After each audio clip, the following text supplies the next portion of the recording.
मोहिनी देवी, आपके पास 7 प्रश्न शेष हैं। इनमें से यदि एक भी प्रश्न का उत्तर देने में आप असमर्थ रही तो आप पराजित घोषित कर दी जाएंगी। मोहिनी देवी, मेरा तीसरा प्रश्न है, मुझे भोजन दोगे तो मैं जीवित रहूंगी, मुझे जल दोगे तो मैं मृत हो जाऊंगी। बताओ मैं कौन हूं?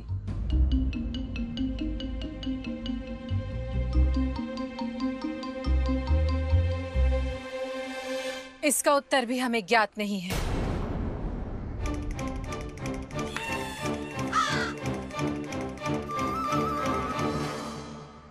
उत्तर है अग्नि। अग्नि में यदि सूखी टहनी, घास, पत्ते, लकड़ियां डाली जाए तो अग्नि और प्रज्वलित होती है, परंतु यदि जल डाला जाए तो वो मृत हो जाती है।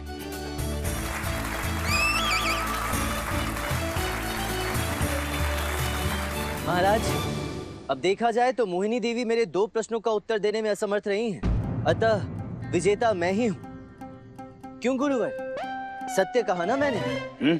हाँ, सत्य सत्य, आपका कथन सत्य है। पंडित रामाकृष्ण विजयी हुए और अब हमारा कहने का तात्पर्य है कि मोहिनी देवी। गुरुवर, मोहिनी देवी हमारी अतिथि हैं, इतने निर्दयी ना हो। आप कहना क्या चाहते हैं पंडित रामाकृष्ण? हमें हमारी अतिथि को एक अवसर और देना चाहिए।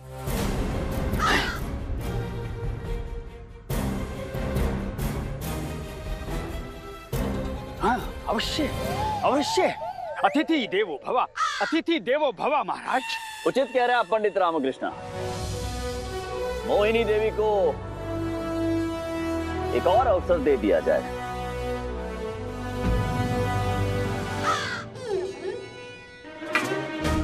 एक और अवसर? घर चलने दो इसे, टांग तोड़ के हाथ में दे दूंगी।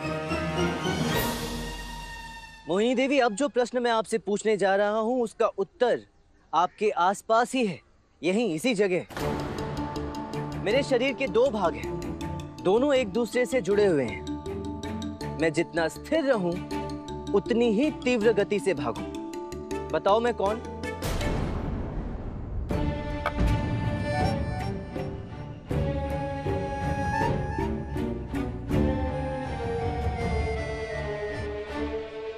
हमें इसका भी उत्तर ज्ञात नहीं है, क्योंकि आप प्रश्न ही विचित्र पूछ रहे हैं।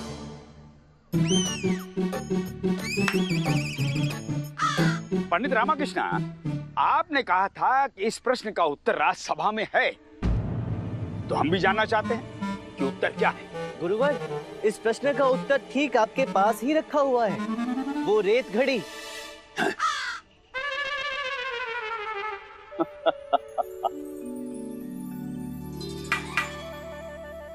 हे भगवान, उत्तर हमारे समक्ष था और हमें ही ज्ञात नहीं हुआ। तो पंडित रामकृष्ण इस स्पर्धा के विजेता हैं, क्योंकि पंडित रामकृष्ण ने 9 में से 8 प्रश्नों का उत्तर दिया था और मोहिनी देवी पंडित रामकृष्ण के 4 प्रश्नों में से केवल 1 का उत्तर दे पाई हैं। तो पंडित रामकृष्ण पूर्ण रूप से स्पष्ट विजेता है।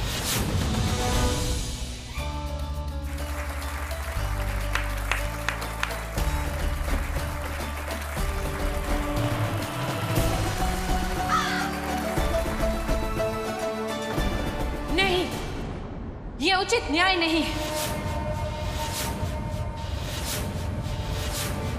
पंडित रामाकृष्ण जानबूझकर उटपटांग प्रश्न पूछ रहे हैं, जिनके जवाब केवल इन्हीं के पास है। इस प्रकार तो कोई भी प्रश्न पूछकर विजेता बन सकता है। तो फिर आपको भी तो विजेता घोषित करना अनुचित था मोहिनी देवी, क्योंकि आपने भी जो प्रश्न पूछे थे उनके उत्तर केवल आपको ज्ञात थे। फिर ये कैसे संभव है कि आप सही और मैं नहीं? ये क्या न्याय हुआ? मैं पराजित कैसे हुआ? मोहिनी देवी, आपने एक सीधे साधे प्रतिस्पर्धी के विरुद्ध चाल चली, इसमें आपकी विद्वता कैसे सिद्ध होती है? चलिए, मैं आपको एक अवसर और देता हूं,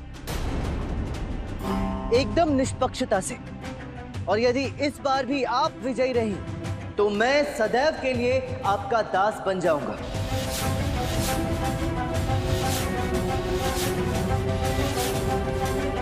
आपको अपनी बुद्धिमत्ता प्रमाणित करनी है ना, तो एक निष्पक्ष स्पर्धा होगी।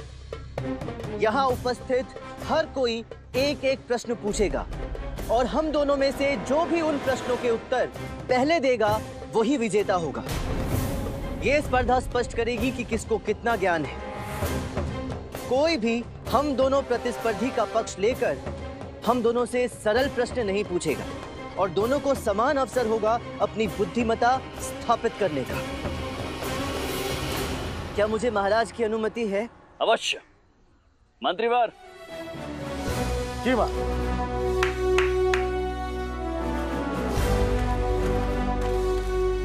ये घंटी दोनों को दे दी जाए। प्रश्न पूछने के पश्चात जो भी सबसे पहले ये घंटी बजाएगा उसे उस प्रश्न के उत्तर देने का अवसर प्राप्त होगा। कहिए मोहिनी देवी, क्या आप इस स्पर्धा से सहमत हैं या अपनी पराजय स्वीकार करती हैं? कदापि नहीं। इस बार हम आपको अवश्य ही परास्त करेंगे। परंतु मेरी एक शर्त है। इस स्पर्धा में महाराज का सम्मान और उनकी प्रतिष्ठा का प्रश्न नहीं होगा। ये केवल हमारे मध्य होगी। ये एक अवसर है आपको अपनी प्रतिष्ठा पुनः स्थापित करने का।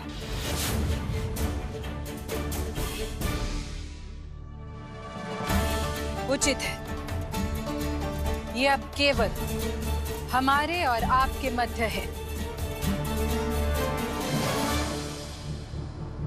मंत्रीवर, सर्वप्रथम आप इनसे प्रश्न पूछिए।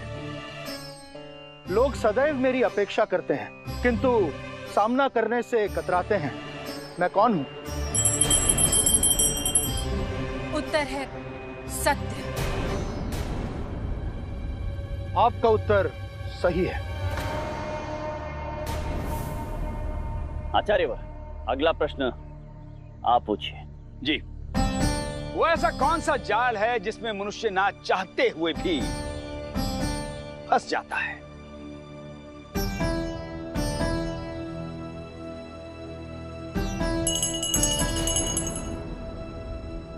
मोह जाल गुरुवर।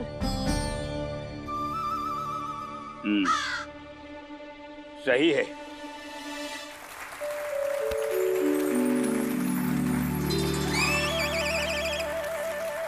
अम्मा जी, अगला प्रश्न आप पूछिए। वो क्या है जिसे बिना छुए तोड़ा जा सकता है?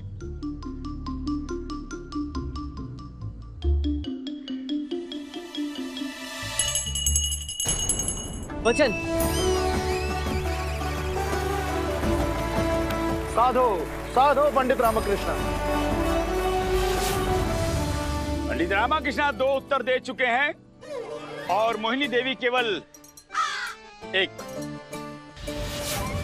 शारदा देवी, आप भी प्रश्न पूछिए। वो क्या है जो दिन भर आपके साथ रहता है और कभी आपका साथ नहीं छोड़ता?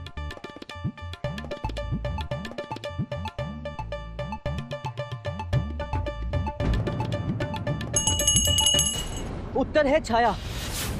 आपकी प्रतिछाया कभी आपका साथ नहीं छोड़ती। सही उत्तर।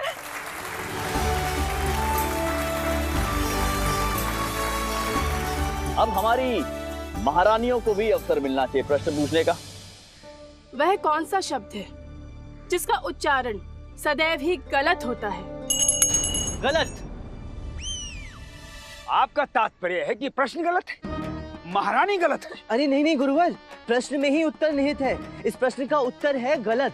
हमें उचित उत्तर चाहिए। पंडित रामकृष्ण ठीक कह रहे हैं। इस प्रश्न का उत्तर गलत है, क्योंकि गलत एकमात्र शब्द है जिसका उच्चारण भी गलत ही होगा। जी जी जी जी महाराज। पंडित रामकृष्ण, सही उत्तर है।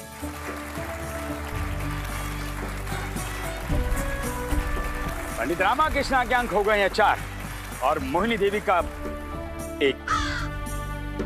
महाराज, अब आप भी प्रश्न कीजिए। नहीं, हम प्रश्न नहीं पूछ सकते हैं, क्योंकि गत रात्रि हम पंडित रामकृष्ण के साथ थे।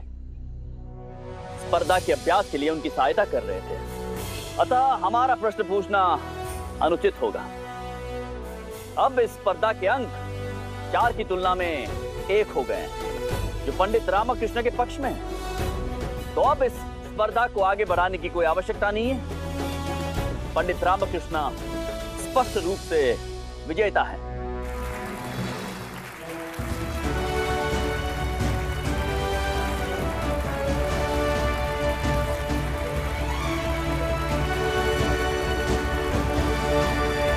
हम इस प्रतिस्पर्धा को नहीं मानते हैं। ये निष्पक्ष है ही नहीं। यहाँ उपस्थित सभी पंडित रामाकृष्ण को जानते हैं, उसके साथ ही रहते हैं। यदि कोई व्यक्ति जो उन्हें नहीं जानता हो वो प्रश्न करे और उसका उत्तर हम नहीं दे पाए, तो ही हम अपनी पराजय स्वीकार करेंगे।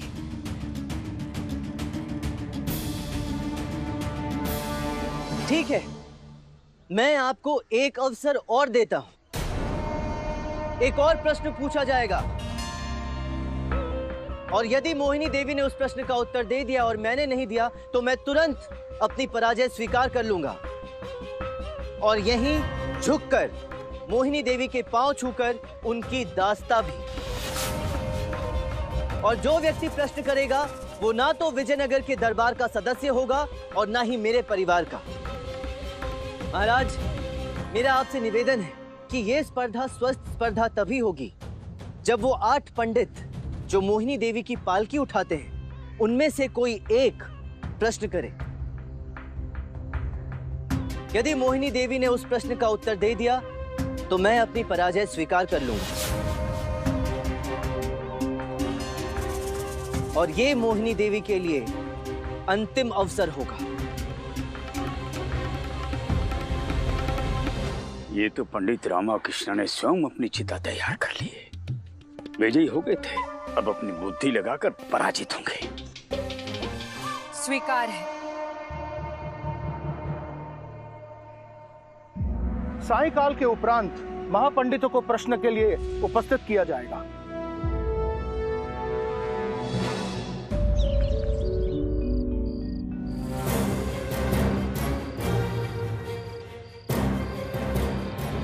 ऐसी वो कौन सी 3 वस्तुएं होती हैं जो मनुष्य में पाई जाती हैं, जीव जंतु में भी नहीं?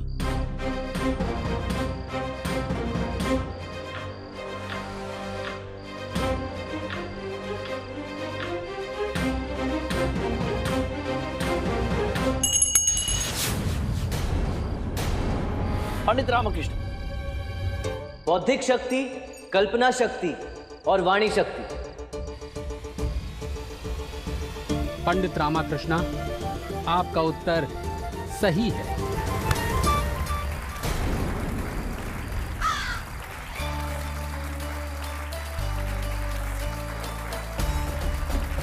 अद्भुत पंडित रामकृष्ण, अद्भुत।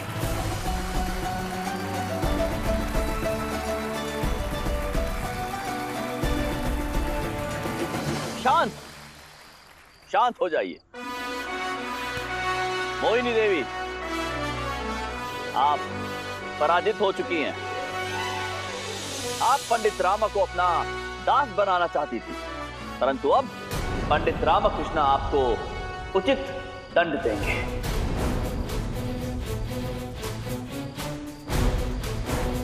मोहिनी देवी, आज तक आपने अपनी बुद्धिमता के नाम पर इन विद्वानों को मूर्ख बनाया। समस्त राज्यों के इन विद्वानों से आपने केवल वो प्रश्न किए जिनके उत्तर आपको ज्ञात थे और कपट से इन्हें अपना दास बना लिया। क्योंकि आप इन आचार्य के द्वारा पूछे गए प्रश्न का उत्तर नहीं दे पाई हैं, तो अब आपको कोई अधिकार नहीं है इन्हें अपना दास बनाने का।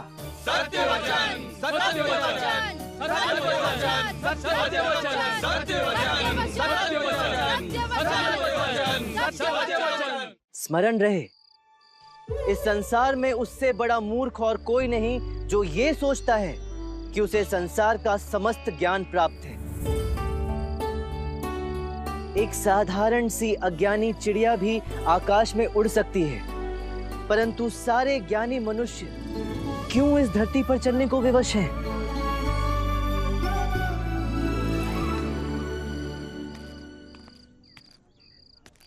आपने कहा था ना कि प्रेम नवरस है? आज मैं आपसे कहता हूं मोहिनी देवी कि आपका उत्तर अनुचित था। मैं बताता हूं प्रेम क्या है। महाराज, प्रेम तो वो भावना है जिसमें आप किसी भी व्यक्ति को बिना किसी परिणाम के, बिना कोई फल प्राप्ति की कामना किए सुख देते हैं, आनंद देते हैं, खुशी देते हैं। हम जिसे प्रेम कहते हैं वो पिता पुत्र, पति पत्नी, भाई बहन जिसके भी प्रति हो, उसमें स्वार्थ निहित होता है। यहाँ तक कि एक माता भी अपने पुत्र को प्रेम करती है, उसमें भी स्वार्थ छिपा रहता है। वो भी कहीं ना कहीं ये कामना करती है कि उसका पुत्र वृद्धावस्था में उसकी सेवा करेगा या कोई और। उचित एवं आदर्श प्रेम उससे होता है, उस ईश्वर से, माँ काली से, जिसे हम केवल कष्ट में स्मरण करते हैं, जिसकी पूजा भी करते हैं तो किसी कामना से, परंतु वो बिना किसी स्वार्थ के, बिना हमसे कोई अपेक्षा किए हमें सब कुछ प्रदान करती है। वो है असली प्रेम महाराज, जो मुझे मेरी माँ काली से प्राप्त हुआ है। गुरुवर, आज तो मैंने महाराज और विजयनगर को लज्जित नहीं किया ना?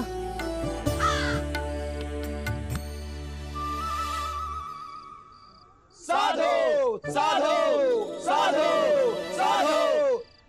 पंडित रामकृष्णा, हम आपको शुभकामनाएं देते हैं, केवल इसलिए नहीं कि आप ये स्पर्धा जीत चुके हैं,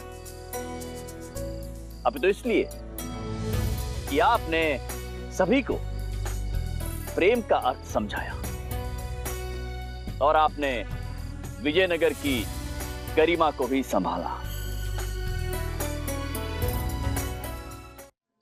देवी मोहिनी, आप में ना ही बौद्धिक शक्ति है ना ही कल्पना शक्ति, क्योंकि आप कल्पना ही नहीं कर पाई कि इतने विद्वान ज्ञानियों को बंदी बनाकर, इनकी वाणी शक्ति छीनकर आपने कितना विशाल अपराध किया है।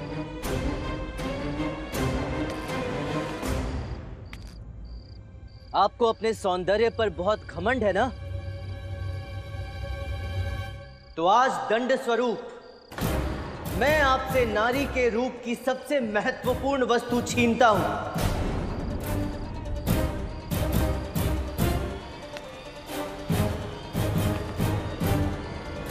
आपके केश।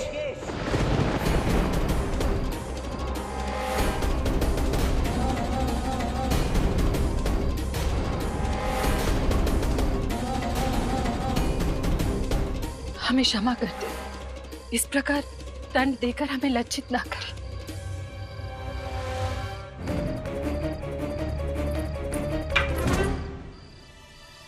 केश केवल स्त्री के सौंदर्य का प्रतीक नहीं होता, परंतु उसके सम्मान के लिए भी होता है। मुझे ज्ञात नहीं था कि मेरे संस्कार इतने अल्प हैं कि तुम एक स्त्री का सम्मान भी नहीं कर पाए। अगर तुम मेरे पुत्र हो तो मोहिनी देवी को दंड से मुक्त कर दो और उसे क्षमा कर दो।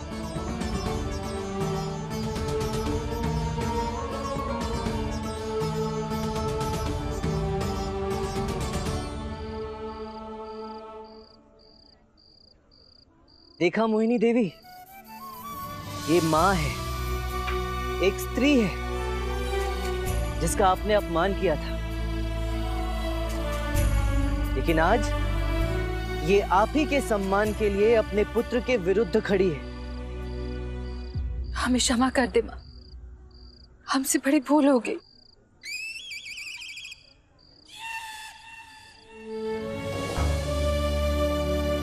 पंडित रामकृष्ण, आज आपके कारण ये सारे पंडित भी मुक्त हुए। मोहिनी देवी, आपको क्षमा तब मिलेगी जब आप इन विद्वान पंडितों की दास्ता स्वीकार करके उतने ही दिवस इनकी सेवा करेंगी जितने दिवस इन सबसे सेवा करवाई है। हमें स्वीकार है और आप भी हमें क्षमा कर दे।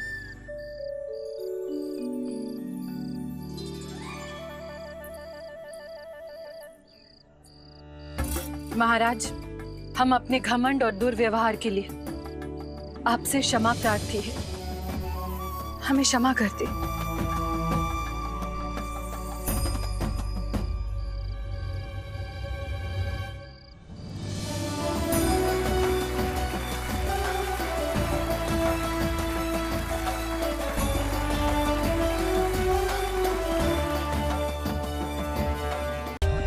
For more updates, subscribe to our channel, click the show links and enjoy watching the videos.